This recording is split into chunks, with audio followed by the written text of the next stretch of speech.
स्वागत है आपका अनमोल वचन में। मनुष्य के जीवन के दुखों का मुख्य कारण उसके खुद की आशाएं और इच्छाएं होती हैं। मनुष्य की इच्छाएं काफी प्रबल होती हैं और जब मनुष्य की इच्छा के अनुसार कार्य नहीं होता तो उसका मन दुखी होता है।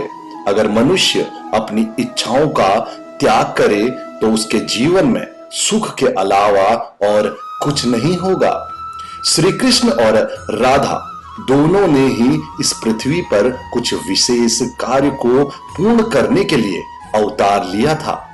उन दोनों का मिलना और मिलकर बिछड़ना एक प्रक्रिया मात्र थी जो पहले से निश्चित थी और इसी प्रक्रिया के माध्यम से उन्होंने प्रेम के वास्तविक रूप को इस संसार को समझाया।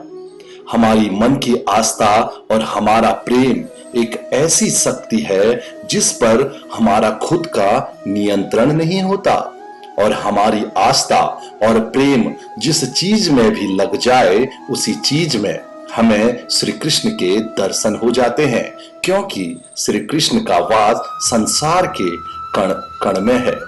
जिस मनुष्य के मन में अहंकार का वास होता है उस मनुष्य के जीवन से उसकी प्रतिष्ठा, उसका वंश और उसका वैभव तीनों समाप्त होते चले जाते हैं।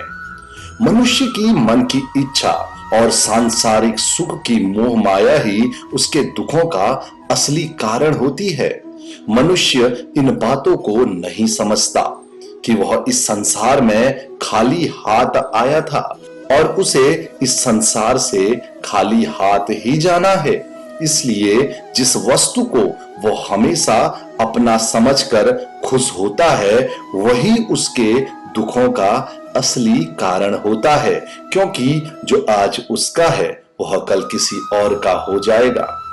इस संसार में भरोसा और विश्वास ही ऐसी चीज है जिन्हें प्राप्त करने में मनुष्यों को वर्षों का समय लगता है और फिर भी कई मनुष्य को यह प्राप्त नहीं हो पाता। इसीलिए श्री कृष्ण कहते हैं कि जीवन में किसी का भी भरोसा तोड़कर किसी अवसर को प्राप्त करके उसका सुख नहीं भोगना चाहिए। ईश्वर ने हमारे भाग्य में जो लिखा है उसे हमसे कोई नहीं छीन सकता, लेकिन अगर हमें ईश्वर पर सच्चा भरोसा है तो हमें भी वो मिल सकता है जो हमारे भाग्य में नहीं लिखा होता। अगर कोई मनुष्य हमारे साथ बुरा कर रहा है तो उसे करने दो, यह उसका कर्म है और समय उसके कर्म का फल उसे जरूर देगा। लेकिन हमें कभी भी किसी के साथ बुरा नहीं करना चाहिए, क्योंकि यही हमारा धर्म है। जो मनुष्य अपने जीवन में धन, दौलत, ऐश्वर्य और प्रसिद्धि को हासिल करता है परंतु संतुष्टि को हासिल नहीं कर पाता, ऐसा मनुष्य जीवन भर दुखी रहता है। और जो मनुष्य थोड़े से संसाधन में संतुष्ट हो जाता है वो मनुष्य जीवन भर सुखी रहता है। प्यार या प्रेम एक ऐसा एहसास है जो किसी भी इंसान को कभी भी असफल नहीं होने देता और अहंकार या घृणा वह एहसास है जो किसी भी इंसान को कभी भी सफल नहीं होने देता।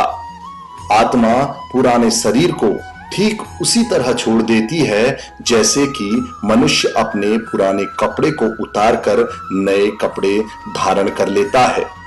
कर्म का फल व्यक्ति को ठीक उसी तरह ढूंढ लेता है जैसे कि कोई बछड़ा हजारों गायों के बीच अपनी मां को ढूंढ लेता है।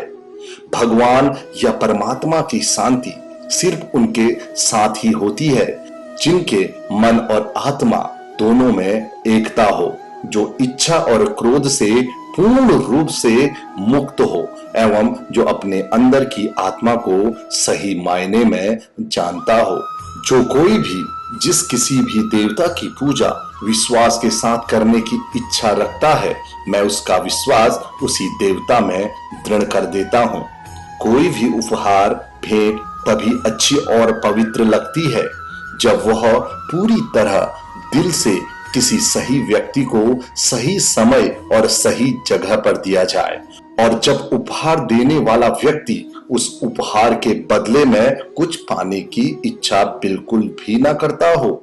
मैं आशा करता हूं कि आपको हमारा आज का यह लेख, यह कोट, यह वीडियो जरूर पसंद आया होगा और इस वीडियो से आप लोगों को काफी प्रेरणा भी मिली होगी। हमारे हिंदू धर्म में पूजे जाने वाले सबसे अहम देवताओं में से एक है भगवान श्री कृष्ण। उन्होंने अपने पूरे जीवन काल में ऐसे कई अनमोल उपदेश दिए हैं जो मानव जीवन के लिए काफी कल्याणकारी हैं। मेरा आप सबसे निवेदन है कि आज के हमारे इस वीडियो को देखने के बाद इन उपदेशों का पालन अपने जीवन में भी नियमित रूप से करें और भगवान श्री कृष्ण की सच्ची श्रद्धा भाव से सेवा करें। तो मिलता हूं आपको अगली वीडियो के साथ। तब तक के लिए दोस्तों, जय श्री कृष्णा।